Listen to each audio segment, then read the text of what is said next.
ભારત એક એવો દેશ જ્યાં ડગલે ને પગલે ઇતિહાસ, સંસ્કૃતિ અને રહસ્યો છુપાયેલા છે. આ દેશની માટીમાં શૂરવીરતા અને ભક્તિ બંનેનો સંગમ છે. આજે આપણે એક એવી શક્તિપીઠની સફરે જઈ રહ્યા છીએ જે માત્ર એક ધાર્મિક સ્થળ નથી પણ લાખો લોકોની અતૂટ આસ્થાનું કેન્દ્ર છે. નમસ્કાર મિત્રો, ઇતિહાસ 3D વર્લ્ડમાં તમારું હાર્દિક સ્વાગત છે. ગુજરાતના સુરેન્દ્રનગર જિલ્લામાં આવેલો ચોટીલાનો ડુંગર. દિવસના અજવાળામાં આ ડુંગર લાખો ભક્તોના જય ચામુંડાના નાદથી ગૂંજતો હોય છે. હજારો પગથિયા ચઢીને લોકો માતાજીના દર્શને આવે છે. પણ શું તમે ક્યારેય વિચાર્યું છે કે સૂર્યાસ્ત થતાં જ આ ડુંગર પર એવું શું થાય છે કે આખો ડુંગર સાફ સુમસામ થઈ જાય છે? કહેવાય છે કે સાંજની આરતી પૂરી થાય એટલે ખુદ પૂજારી પણ મંદિરના કબાટ બંધ કરીને ડુંગર પરથી નીચે ઉતરી જાય છે. રાતના ગાઢ અંધકારમાં ચોટીલાના શિખર પર કોઈ જ માણસ રોકાઈ શકતું નથી. આખરે કેમ? એવો તો કયો ડર છે કે પછી એવો કયો ચમત્કાર છે જે માણસોને ત્યાં રાત્રે રોકાતા અટકાવે છે? આજે આપણે માત્ર ચોટીલાના રહસ્યો જ નહીં પરંતુ ચામુંડા માતાજીના પ્રાગટ્ય, રાક્ષસો સાથેના તેમના મહાભયંકર યુદ્ધ અને રાજપૂત રાજાઓના ઇતિહાસને પણ ઊંડાણથી સમજીશું. તો અંત સુધી જોડાયેલા રહેજો આ રોમાંચક સફરમાં. ઇતિહાસના પાનાઓ અને માર્કંડેય પુરાણની દુર્ગા સપ્તશતીમાં માતા ચામુંડાના પ્રાગટ્યની અત્યંત રોમાંચક કથા વર્ણવેલી છે. હજારો વર્ષો પહેલાં સતયુગના સમયમાં પૃથ્વી અને સ્વર્ગ બંને પર શુંભ અને નિશુંભ નામના બે અત્યંત શક્તિશાળી અસુર ભાઈઓનો આતંક હતો. તેમણે દેવતાઓને હરાવીને સ્વર્ગ પર કબજો જમાવી લીધો હતો. દેવતાઓ પોતાનું અસ્તિત્વ બચાવવા હિમાલયની કંદરાઓમાં ગયા અને ત્યાં તેમણે મહામાયા આદ્યાશક્તિ જગદંબાની આરાધના શરૂ કરી. દેવતાઓની કરુણ પુકાર સાંભળીને માતા પાર્વતીના શરીરમાંથી એક અત્યંત સુંદર અને તેજસ્વી દેવી પ્રગટ થયા, જેણે કૌશિકી કહેવાયા.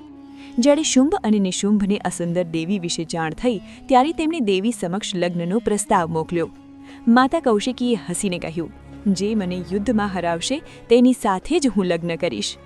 આ સાંભળીને અહંકારી શુંભ નિશુંભે પોતાના બે અત્યંત ક્રૂર સેનાપતિઓ ચંડ અને મુંડને વિશાળ રાક્ષસી સેના સાથે દેવીને પકડી લાવવા મોકલ્યા.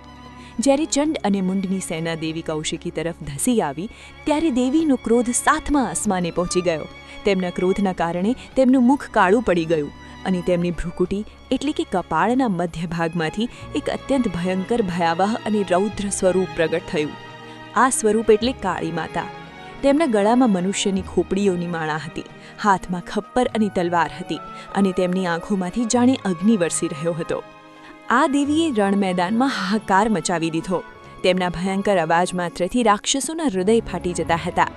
આ રૌદ્ર સ્વરૂપે ચંડ અને મુંડ નામના બંને મહાબળવાન રાક્ષસોના માથા ધડથી અલગ કરી દીધા અને દેવી કૌશિકીના ચરણોમાં અર્પણ કર્યા. ત્યાંને દેવી કૌશિકીએ પ્રસન્ન થઈને તેમને વરદાન આપ્યું કે હે દેવી, તમે ચંડ અને મુંડનો નાશ કર્યો છે, તેથી આજથી આખો સંસાર તમને ચામુંડાના નામથી ઓળખશે. અને આ રીતે બ્રહ્માંડમાં ચામુંડા માતાનું નામ ગુંજી ઉઠ્યું. પણ યુદ્ધ અહીં પૂરું નહોતું થયું. ચંડ અને મુંડના મૃત્યુના સમાચાર સાંભળીને શુંભ અને નિશુંભ ગુસ્સેથી પાગલ થઈ ગયા. તેમણે પોતાના સૌથી ખતરનાક રાક્ષસ એટલે કે રક્તબીજને મેદાનમાં ઉતાર્યો. રક્તબીજ પાસે એક અદ્ભુત અને ભયંકર વરદાન હતું. જો તેના શરીરના લોહીનું એક પણ ટીપું જમીન પર પડે તો તેમાંથી બીજો એના જેવું જ શક્તિશાળી રક્તબીજ પેદા થઈ જાય. રણ મેદાનમાં જ્યારે દેવીઓએ રક્તબીજ પર પ્રહાર કર્યા ત્યારે તેના શરીરમાંથી લોહીની ધારાઓ વહેવા લાગી અને જોતા જોતામાં રણ મેદાનમાં હજારો અને લાખો રક્તબીજ ઊભા થઈ ગયા. આખું આકાશ રાક્ષસોની ગર્જનાઓથી ધ્રુજી ઉઠ્યું. દેવતાઓ પણ આ દ્રશ્ય જોઈને ભયભીત થઈ ગયા. ત્યારે માતા ચામુંડાએ પોતાનું સ્વરૂપ અત્યંત વિશાળ કર્યું. માતાએ દેવી કૌશિકીને કહ્યું કે તમે પ્રહાર કરો અને હું આ રાક્ષસનો લોહી જમીન પર પડતા પહેલાં જ પી જઈશ. અને પછી શરૂ થયું એક ઐતિહાસિક યુદ્ધ. દેવી કૌશિકી તલવાર અને ત્રિશૂળથી રક્તબીજના શરીરમાંથી લોહી કાઢતા ગયા અને માતા ચામુંડા પોતાના વિશાળ મુખ અને ખપ્પર વડે એ તમામ લોહી હવામાં જ પીવા લાગ્યા. માતાની જીભ આખા રણ મેદાનમાં ફરી વળી. રક્તબીજનું એક પણ ટીપું જમીન પર ન પડ્યું. અંતે લોહી વગર રક્તબીજ નિર્બળ થઈ ગયો અને માતાએ તેનો અંત આડ્યો. આ મહાયુદ્ધે સાબિત કર્યું કે જ્યારે અસત્ય અને અહંકાર વધે છે ત્યારે શક્તિ કોઈ ન કોઈ સ્વરૂપે તેનો નાશ કરવા આવે જ છે. હવે વાત કરીએ આપણા ગુજરાતના ચોટીલા ડુંગરની. શું તમે જાણો છો કે ચોટીલા ડુંગર જે વિસ્તારમાં આવેલો છે તેને પ્રાચીન સમયમાં પાંચાળ અથવા પંચાળ પ્રદેશ કહેવાતો હતો? પાંચાળ પ્રદેશ એટલે દેવભૂમિ, ઋષિ મુનિઓની તપોભૂમિ. પુરાણો અનુસાર આ જે પંચાળ પ્રદેશ છે જેનો ઉલ્લેખ મહાભારતમાં પણ છે. આ પવિત્ર ભૂમિ પર જ્યારે આતતાઈઓનો ત્રાસ વધ્યો ત્યારે લોકોની રક્ષા માટે માતા ચામુંડા આ ડુંગર પર સ્વયંભૂ પ્રગટ થયા હોવાની માન્યતા છે. હજારો વર્ષો પહેલાં આ ડુંગર ગાઢ જંગલોથી ઘેરાયેલો હતો. જંગલી પ્રાણીઓ અને હિંસક પશુઓનો અહીં વસવાટ હતો. પણ ભક્તોની આસ્થા ક્યારેય ડગી નથી.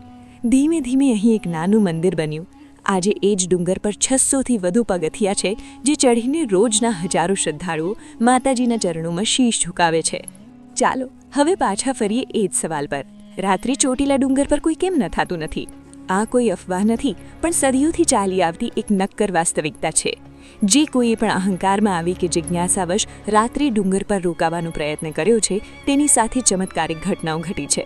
લોકવાયકા છે કે પહેલાંના સમયમાં કેટલાક લોકોએ મંદિરના પરિસરમાં રાતવાસો કરવાની જીદ કરી હતી, પણ જ્યારે સવારે આંખ ખુલી ત્યારે તેઓ સીધા ડુંગરની તળેટીમાં નીચે જમીન પર સૂતેલા જોવા મળ્યા હતા. તેમને કોઈએ નુકસાન નહોતું પહોંચાડ્યું, પણ કોઈ અદૃશ્ય શક્તિએ તેમને સહી સલામત નીચે પહોંચાડી દીધા હતા. એવું માનવામાં આવે છે કે રાતના સમયે માતા ચામુંડા આરામ કરે છે. તેમની રક્ષા માટે સાક્ષાત કાળભૈરવ અને માતાજીનું વાહન સિંહ ત્યાં હાજર હોય છે.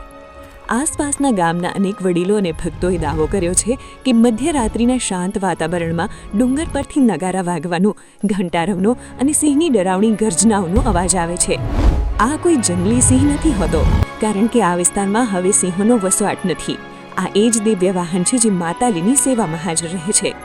સાંજના સમયમાં ડુંગર પર પક્ષીઓનો અવાજ પણ શાંત થઈ જાય છે. એક અલગ જ પ્રકારની ઊર્જા ત્યાં અનુભવાય છે. ચામુંડા માતા માત્ર ગુજરાતમાં જ નહીં, પરંતુ સમગ્ર ભારતમાં અનેક રાજવી પરિવારો અને શૂરવીરોની કુલદેવી રહ્યા છે. ઇતિહાસ સાક્ષી છે કે રાજપૂતાના શૂરવીરો, જેમાં પરમાર વંશ અને ચૌહાણ વંશના રાજાઓનો સમાવેશ થાય છે, તેઓ યુદ્ધના મેદાનમાં જતા પહેલા ચામુંડા માતાની પૂજા કરતા હતા. મહાન સમ્રાટ પૃથ્વીરાજ ચૌહાણ પણ ચામુંડા માતાના પરમ ભક્ત હતા. રાજસ્થાનના જોધપુરમાં આવેલો મહેરાનગઢ કિલ્લો કોણ નથી જાણતું? આ કિલ્લાની ઊંચાઈ પર પણ ચામુંડા માતાજીનું ભવ્ય મંદિર આવેલું છે, જે ત્યાંના રાઠોડ રાજપૂતોની કુલદેવી છે. હિમાચલ પ્રદેશમાં પણ નદીના કિનારે ચામુંડા દેવીનું પ્રાચીન અને શક્તિશાળી શક્તિપીઠ આવેલું છે. આ દર્શાવે છે કે આદ્યશક્તિનો વ્યાપ સમગ્ર ભારતમાં ફેલાયેલો છે. આજના આધુનિક યુગમાં જ્યાં વિદ્વાન દરેક વસ્તુનો તર્ક શોધે છે, ત્યાં ચોટીલા જેવા સ્થળો આપણને યાદ અપાવે છે કે આ બ્રહ્માંડમાં એવી ઘણી ઊર્જાઓ છે જે માણસની સમજની બહાર છે. તમે તેને ચમત્કાર કહો, રહસ્ય કહો કે આસ્થા, પણ એ સત્ય છે કે ચોટીલાના ડુંગરે લાખો લોકોને દુઃખ દૂર કર્યા છે અને તેમને જીવન જીવવાની નવી આશા આપી છે. જ્યારે પણ તમે એ ડુંગરના પગથિયા ચડતા હશો અને પવનની લહેરકી તમારા ચહેરાને સ્પર્શ કરશે, ત્યારે તમને અનુભવાશે કે અહીં કોઈ દિવ્ય શક્તિનો વાસ ચોક્કસ છે. તો મિત્રો, આજની આ સફર આપણે અહીં જ વિરામ આપીએ છીએ. તમને આ માહિતી કેવી લાગી તે કમેન્ટમાં જરૂર જણાવજો. અને હા, જો તમે ચોટીલા ડુંગરના દર્શન કર્યા છે તો કમેન્ટ બોક્સમાં જય ચામુંડા માતાજી લખવાનું ચૂકતા નહીં. આવા જ ઐતિહાસિક, પૌરાણિક અને રહસ્યમય વિષયો માટે સબસ્ક્રાઇબ કરો આપણી ચેનલ ઇતિહાસ 3D વર્લ્ડને. મળીશું એક નવા વિડીયો અને એક નવા ઇતિહાસ સાથે. ત્યાં સુધી જય હિન્દ, જય ભારત, જય ચામુંડા માતાજી.